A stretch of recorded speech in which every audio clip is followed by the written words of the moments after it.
Hello guys, so I haven't made a video in absolutely ages, so I thought I'd just turn on the camera now, and I haven't got any topics in mind, so I'll probably just start talking about some stuff.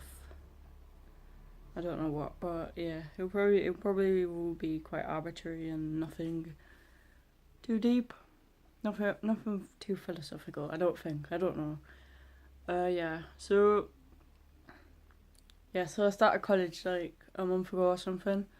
My second year at A levels, and yeah, it's been friggin' stressful. Like it's a lot of work to do, and yeah, I don't know.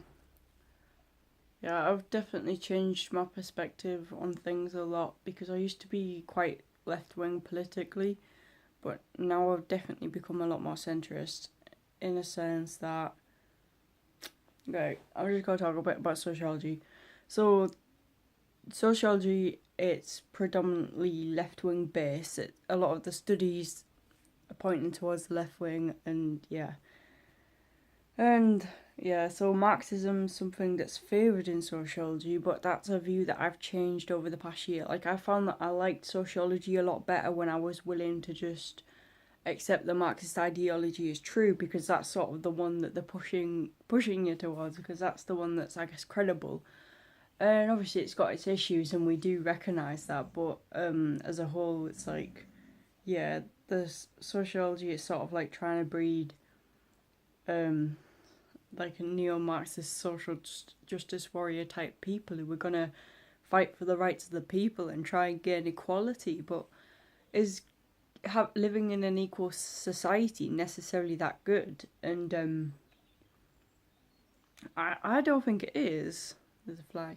I don't think that's great, because I guess if we're in an equal society, then then we'd have a universal wage, and that universal wage would mean that all jobs, no matter how many qualifications you have, you'll be getting paid the same amount. So a brain surgeon who has perhaps trained for 10 years to get to the place where he has, where he's gone through the process of getting a PhD to become a master of his trade, and then will be getting paid the same amount as someone who perhaps hasn't had to study to get the job, who perhaps just applied at a supermarket, and these two people are now getting the same job. And under communist rule, that theoretically is how it would work. And communism's a bit shit anyway, isn't it? Because for many reasons, I guess for one reason, it relies on a dictatorship, because the means of production aren't in the hands of the individual businesses; they're in the hands of the government, and the government controls all that. So and the government are people, and we have to look at human nature to be able to distinguish what impact that can have on society and on that individual who's in power, or perhaps not individual, but that group of individuals who are in power. Because if you've got a group of individuals who are dictating a whole nation of people, that can go extremely wrong extremely fast, and we've seen this played out throughout history. And one example is Stalinism. Stalin was trying to be a communist leader, wasn't he, in the Soviet Union, and millions of people ended up dying, and people don't talk about that, and people don't know about that in the same way that they know about Nazi Germany. And that's because Nazi Germany was far right.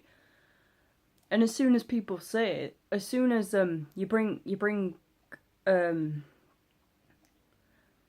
the Soviet Union up to a left wing person, they say, yeah, well, that wasn't proper communism. And it's like, as soon as violence is introduced, it's like, right, it goes to the right. It goes to right wing politics. And yeah, communism doesn't work. I'm not a communist. I won't want to live in a communist society. And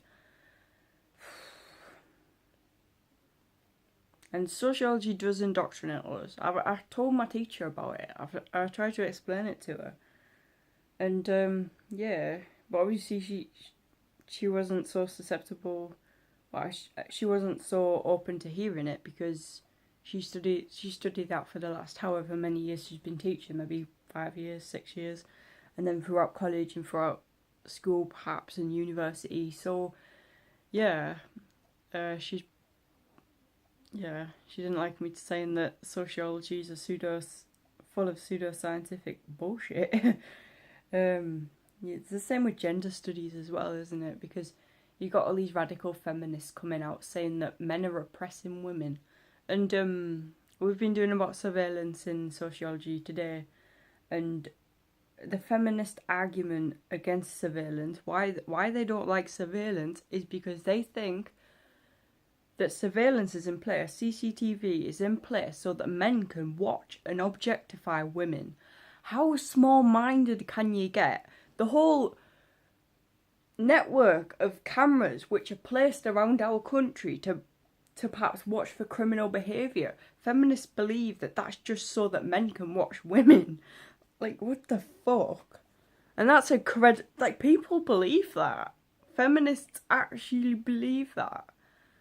And I'm not saying all feminists, I'm saying radical feminists. But fucking hell. What the hell?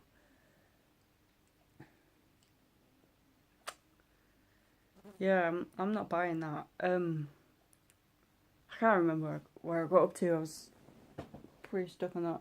Oh yeah, so gender studies. So we say there's a pay gap. But that, and then feminists automatically assume it's due to the patriarchy.